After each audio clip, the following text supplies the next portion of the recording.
আজ কয়েকদিন এত পরিমাণে অলস হয়ে গিয়েছি কি আর বলবো। আসলে বাপের বাড়িতে থাকলে যা হয়, নিজের বাসায় থাকলে তো 1 মিনিট বসার মতো সময় হয় না। অথচ এখন তেমন একটা কাজ নেই, কিন্তু কেমন জানি অলসই ছাড়ে না। ওই যে কথায় আছে না, সুখে থাকতে ভূতে গেলায়, আমার অবস্থাটাও ঠিক সেম এমনই হয়েছে। হ্যালো, আসসালামু আলাইকুম, কেমন আছেন সবাই? আজকে আমি আপনাদেরকে বলবো বাপের বাড়িতে থাকলে আমার শুক্রবারের সারাদিন কেমন কাটে। আজকে যেহেতু আমার সাহেবের অফ ডে ছিল, তাই সে প্রতিদিনের মতো অনেক সকালবেলা ঘুম থেকে ওঠে।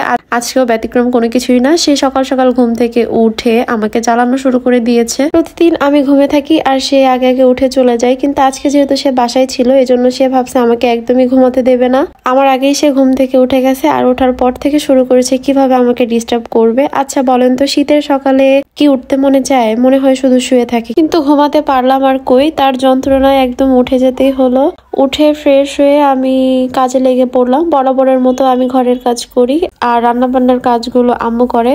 আম্মু যেহেতু বেশিরভাগ টাইমেই অসুস্থ থাকে, তাই আমি চেষ্টা করি যে আম্মুকে সব কাজ একটু এগিয়ে যুগিয়ে দেওয়ার জন্য, আম্মুর একটু কাজ কম করতে হয়। মেয়ে মানুষ বলে কথা, শুয়ে বসে তো আর থাকতে পারি না। আর আমি খুব গোছালো ধরনের মেয়ে, অগোছালো কোনো কিছুই দেখতে আমার কাছে ভালো লাগে না। তাই কাজ থাকলে আমি একদমই শুয়ে বসে কাটাতে পারি না। তো সবকিছু এক ঝলকে গুছিয়ে ফেলে নাস্তা করতে চলে এসেছি। আম্মু দেখে সুন্দর করে পরোটা, ডিম পোস্ট, ভাজি, সবজি আর অনেক কিছু নাস্তা দিয়েছে। এটা দেখে তো আমার মন একদম খুশি হয়ে গিয়েছে। আর আমার জামাই তো দেখে খেতে বসে গিয়েছে আমাকে ছাড়াই। নাস্তা শেষ করে এদিকে যেহেতু শুক্রবার, আর শুক্রবার মানে বাঙালিদের একটা ঈদ ঈদ ভাব, আব্বু সকালবেলা বাজারে গিয়েছে, ভাইকে দিয়ে দেখে বাজার পাঠিয়ে দিয়েছে। এখানে দেখতেছি আব্বু গরুর মাংস দিচ্ছে, সাথে কলিজাও ছিল। এটা আমার কি যে পছন্দের, আপনাদের কি বলবো। আচ্ছা, গরুর মাংস পছন্দ করেন কারা কারা অবশ্যই কিন্তু কমেন্টে বলবেন। আমার তো ভীষণ ভালো লাগে গরুর মাংস খেতে, তবে আমি বেশি পছন্দ করি মুরগির মাংস। দ্বিতীয় চয়েসে থাকে গরুর মাংস। আমার মতো কে কে আছেন আপনারা বলেন তো।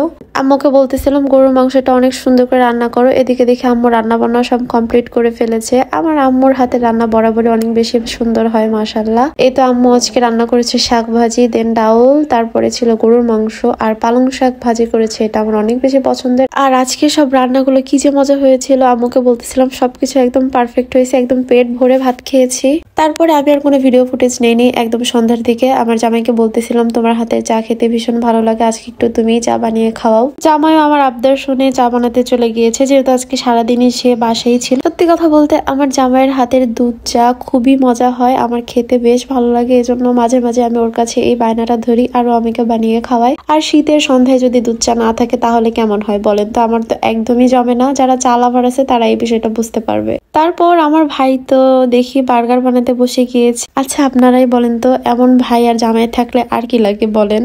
আমার জামাই আজকে চা বানিয়ে খাওয়াইলো, দিন বিকেলের নাস্তা আমার ভাই বানাচ্ছে। এইরকম থাকলে আর কিছু লাগে? পায়ের উপর পা তুলে শুধু বসে খাবো, আহ কি আরাম, তাই না? যদিও সন্ধ্যার নাস্তা আমি বানাই, তবে আজকে দেখতেছি আমার জামাই আর ভাই মিলেই সবকিছু করতেছে, তাই কোনো কিছুই করিনি, বসেছিলাম। এদিকে দেখি আমার ভাই প্রায় সবকিছুই জোগাড় করে ফেলেছে।